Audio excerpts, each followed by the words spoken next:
ఓం సాయిరామ్ శ్రీమాత్రే నమ. అమ్మ బిడ్డలందరికీ నమస్కారం అండి. ఏం చేస్తున్నారు? ఎలా ఉన్నారు? అమ్మవారి దయ వలన అందరూ కూడా సుఖ సంతోషాలతో ఆయురారోగ్యాలతో ఉండాలని మనస్ఫూర్తి కోరుకుంటూ ఈరోజు వీడియోలో అమ్మవారి సందేశం గురించి తెలుసుకుందాం. మీలో ఎవరైనా సరే మన ఛానల్ని కొత్తగా చూస్తూ ఉంటే కనుక ప్లీజ్ అండి తప్పకుండా సబ్స్క్రైబ్ చేసుకుని మీకు వీడియో నచ్చినట్లయితే చిన్న లైక్ చేసి సపోర్ట్ చేయండి. మరి పక్కనే ఉన్న సింబల్ని యాక్టివేట్ చేసుకుంటే ప్రతి వీడియో కూడా మీకు వెంటనే చేరిపోతుంది. మరి ఈరోజు అమ్మవారి సందేశం యొక్క మాటల్లోని అర్థం ఈరోజు తెలుసుకుందామా తల్లి? ఈరోజు నాకు చాలా అంటే చాలా కోపంగా ఉందమ్మా. నా మాటలు నువ్వు అసలు పట్టించుకుంటున్నావా?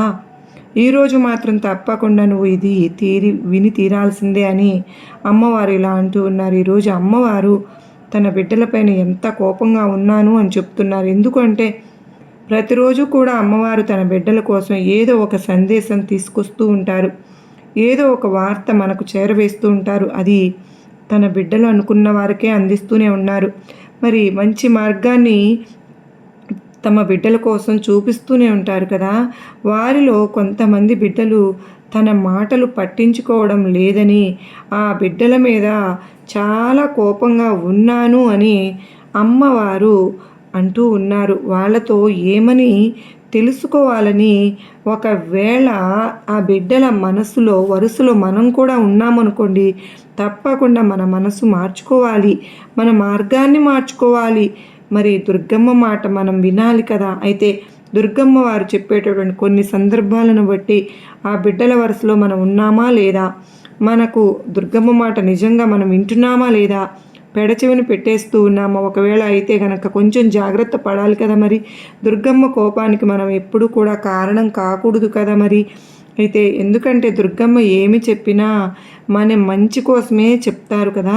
మనం బాగుండాలని, మనం ఒక మంచి స్థితికి చేరుకోవాలని మన తల్లి దుర్గమ్మ చెబుతూ ఉంటారు. మరి వాటిని మనం పెడచెవిని పెట్టకుండా చక్కగా పట్టించుకుని మనం కనుక అమ్మవారు జాగ్రత్తగా చెప్పే మాటలు గనక వినమని మనను కోప్పడుతున్నారు అంటే ఆ తల్లికి కూడా ఆ కోపం ఎందుకు వచ్చిందో, ఎలా ఉంటుందో అది మనం అమ్మవారు ఏదో ఒకటి మనకు చేయలేదని కాదండి, తన మాట మనం వినడం లేదు అని కాదండి, మనం చేతులారా మన జీవితాన్ని మనం నాశనం చేసుకుంటున్నాము. అందుకనే తమ బిడ్డలు తన కోసం ఎంతో సంతోషంగా ఉంటేనే ఆ తల్లికి ఆనందం. మరి అమ్మవారి కన్నా మనకంటే ఎవ్వరు అంత ఆనందపడే వాళ్ళు ఎవరుంటారు? మనం సంతోషంగా ఉంటే నిజంగా ఆనందపడే వ్యక్తి మరి ఇంకెవరు ఉండరు కదా. మరి ప్రపంచంలో ఎవ్వరు కూడా ఉండరు.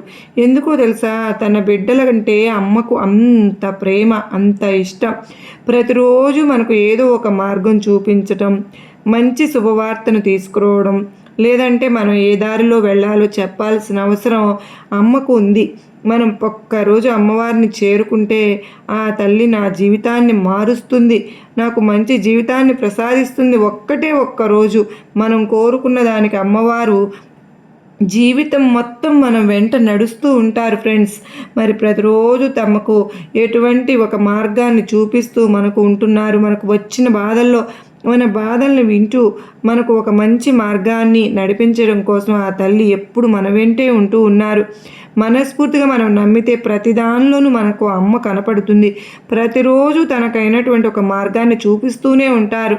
మరి ఆ తల్లి ఆ విధంగా మన పైన అంత జాగ్రత్తగా ఉన్నప్పుడు కనీసం మరి ఆ తల్లి చెప్పేటటువంటి మాటలు మనం వినవలసిన అవసరం మన పైన ఉందా లేదా? మనం ఒక్కసారి ఆలోచించుకుందాం. ఈరోజు అమ్మవారు అందుకే చెప్తూ ఉన్నారు, నీ మీద నాకు ఎంతో కోపంగా ఉందమ్మా అని. అది ఎవరిని ఉద్దేశించి? అందరినీ కాదండి అన్నది, కొంతమంది బిడ్డలను ఉద్దేశించి. వాళ్ళు ఎంతో అమాయకులు. ఆ అమాయకులు బయటకు వెళ్తే ఎంతమంది మోసం చేయాలని చూస్తూ ఉంటున్నారు. చాలామంది చేతుల్లో మోసపోతూ ఉంటూ ఉన్నారు. అలాంటి వారికి అమ్మవారు ముందే జాగ్రత్తలు చెప్పి ఈ దారిలో వెళ్ళమ్మా అంటే అది ఎవరు పట్టించుకోకుండా మళ్ళీ మోసపోయి తిరిగి మళ్ళీ అమ్మవారి దగ్గరకు వచ్చి అడుగుతూ ఉంటున్నారు. ఆ తల్లి మీద మనకు ఉన్నంత ప్రేమ ఇంకెవరికి ఉంటుందండి? మనల్ని పట్టించుకునేది అమ్మే. నిజంగా పట్టించుకోవడం లేదా? మనం అడిగిన కోరిక ఏది కూడా ఆ తల్లి మనకు నెరవేర్చడం లేదా? మనం ఒక్కసారి ఆలోచించుకొని ప్రశ్న వేసుకుందాం. ఎన్ని రోజులు, ఎన్ని సంవత్సరాల నుంచి అమ్మ మనల్ని కాపాడుకుంటూ వస్తూ ఉన్నారు. మరి ఎన్ని కోరికలు నెరవేర్చుకుంటూ ఉన్నాము. చాలా దీనస్థితిలో ఉన్నామని మనం అనుకుంటూ ఉన్నాము. కనీసం ఒక్క పూట అన్నం దొరికితే చాలు అని జీవిస్తూ వాళ్ళు ఎంతోమంది ఉన్నారు కదండి. మరి ఆ వరుసలో మనం లేము కదా. మరి మనం చాలా సంతోషించాలి కదా. మనకు అటువంటి పరిస్థితి రానివ్వలేదు ఆ తల్లి. దానికి ఎంతగానో సంతోషించాలి. మన తల్లి, మన దుర్గమ్మ మనకు ఏదైతే ఇచ్చారో దానితో సంతృప్తి పడుతూ మరొక దానిని సహాయం చేయాలి మరొకరికి అని చెప్పి అమ్మ ఉద్దేశం. మన జీవితాన్ని మనం తక్కువ ఎప్పుడు చేసుకోకూడదు. అమ్మ బిడ్డలను ఒక్క ఆలోచన ఉంటుంది. తన బిడ్డలు ఎప్పుడు కూడా 10 మందికి సహాయం చేసే స్థితిలో ఉండాలనే కోరుకుంటుంది. తన బిడ్డలు బాగుంటే 10 మంది బాగుంటారని ఆ పరిస్థితి తన బిడ్డలకు కల్పించడానికి ఆ తల్లి ప్రతిరోజు ప్రయత్నిస్తూ ఉంటారు. మనం తెలుసుకోవాలిగా. అంతే. మరి అమ్మవారు చెప్పేటటువంటి మార్గాన్ని మనం చూసుకోవాలి అంటే అర్థమవుతుంది కదా. మరి అయితే ఈరోజు అమ్మవారు ఎందుకు ఇంత కోపంగా ఉన్నారు? ఎవరి మీద కోపంగా ఉన్నారు? మరి ఎందుకు నిజంగా అమ్మవారి మాటలు మనం వినడం లేదా?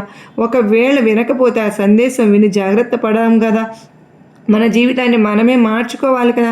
అర్థమైంది కదా. అయితే అమ్మవారు నిజంగా తన బిడ్డలతో ఏమంటున్నారు తెలుసా? తల్లి, నేను ఎన్నోసార్లు నీకు నా సందేశాలు పంపించాను, నువ్వు అసలు పట్టించుకోవడం లేదు కదా.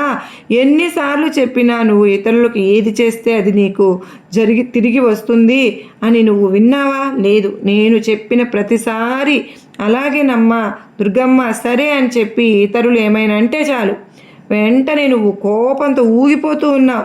నీకు పైకి చేసే వారికి బుద్ధి చెప్పాలని, చెడు చేసిన వారికి తలపెట్టాలని నువ్వు ఎలా ఆలోచిస్తూ ఉంటున్నావు?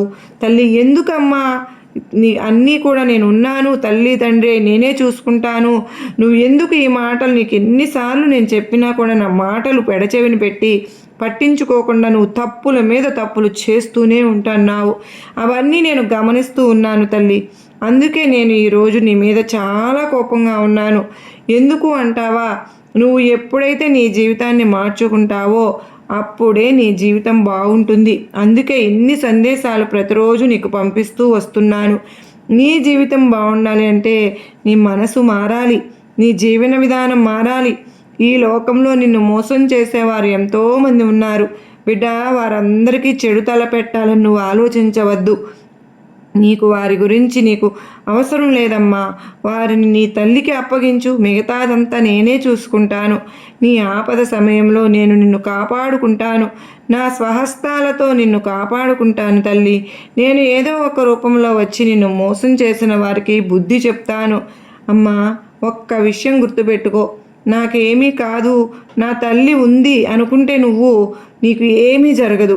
అన్నీ నేనే చూసుకుంటాను. నువ్వు ఇప్పుడున్న పరిస్థితి అంతా కూడా మారిపోతుంది తల్లి. కనుకనే నీ ఆలోచనలు మార్చుకో. నీ ఆలోచన విధానమే నీ జీవితాన్ని మారుస్తుంటుంది. అన్నీ కూడా నీ ఆలోచనను బట్టే ఉంటాయని అర్థం చేసుకో. నీకు మంచి మాటలు చెప్పే ఈ దుర్గమ్మ అప్పుడప్పుడు మరచిపోతున్నావు కదూ. ఒక్కొక్కసారి నన్ను మొక్కుతున్నావు, మళ్ళీ నన్ను మరచిపోతున్నావు. బిడ్డ, నీకు వ్యతిరేకంగా ఏదైనా జరిగితే నాపై కోపం తెచ్చేసుకుంటూ ఉన్నావు. ఎందుకమ్మా? నీకోసం ఒక్కొక్కసారి జరిగింది దాని గురించి ఆలోచిస్తూ కూర్చోవడం అవసరమా చెప్పు? అనవసరం కదా. ఎందుకు తెలుసు తల్లి, జరిగిపోయిన దాన్ని ఆపలేం కదా. కనుక జరగాల్సింది ఏంటో ఆలోచించాలి. జరిగిన వాటి గురించి పట్టించుకోకూడదు. నువ్వు వాటినే ఆలోచించడం వల్ల నీకు కోపం వస్తుంది తప్పితే ప్రయోజనం ఏమీ ఉండదు.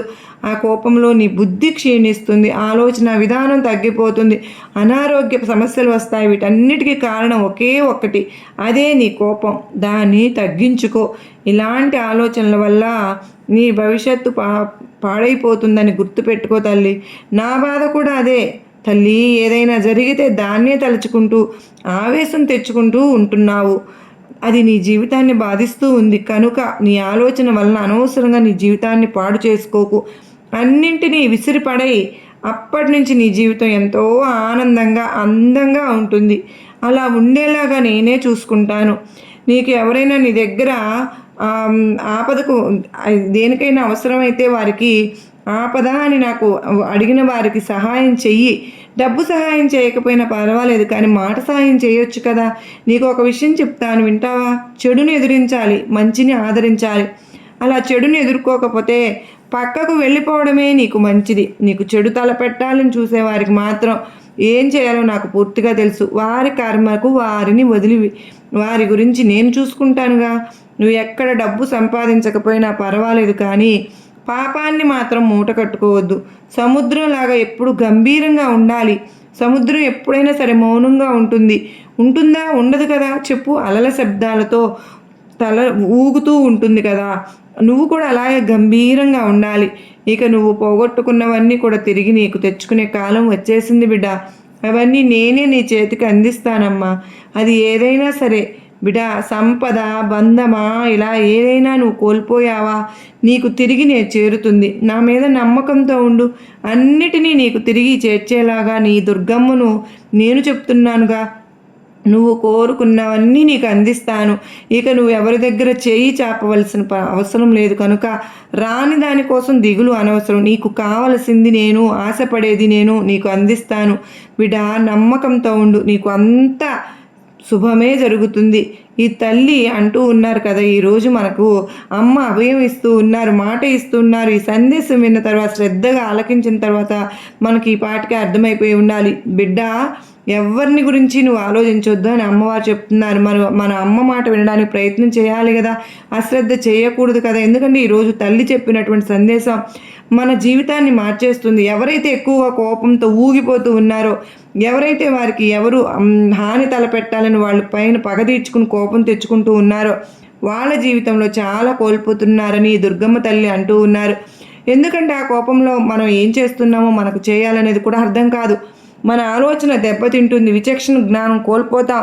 ఇవన్నీ కూడా వీటన్నిటికీ కారణం. ఆ కారణంతో లేనిపోని సమస్యలను మనమే కొని తెచ్చుకుంటూ ఉన్నాం. నిజంగా బాధలు శాశ్వతంగా ఉంటాయా? అవి ఎప్పుడూ ఒక చోట నిలకడగా ఉండవు. బాధలైనా, సుఖాలైనా, సంతోషాలైనా మారుతూ ఉంటాయి.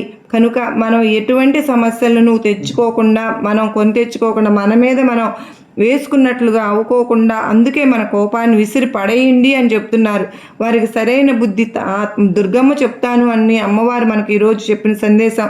మనం గనక తెలిసి తెలియక ఈరోజు ఈ సందేశంలో గనక అర్థాన్ని గ్రహించినట్లయితే, తెలిసి తెలియక ఎవరినైనా మనం ఇబ్బంది పెడుతూ ఉంటే ఆ తల్లి మన కోసమే ఈ సందేశాన్ని చెప్తూ ఉన్నారని గ్రహించి, మనం ఎవరిని కూడా మాటలతో కానీ చేష్టలతో కానీ బాధ పెట్టకూడదు. నిజంగా అది దుర్గమ్మకు ఎంతో బాధను కలిగిస్తుంది. మన దుర్గమ్మకు బాధ కలిగించే విషయం మనం ఎందుకు చేస్తాం చెప్పండి? నిజంగా మనలో ఈరోజు అందరూ కాదు కానండి, కొంతమంది ఎవరైతే అనుకుంటున్నారో వాళ్ళందరూ అమ్మ మాట విందాం. మరి అమ్మవారిని మనస్ఫూర్తిగా వేడుకుంటూ సర్వేజన సుఖినో భవంతు.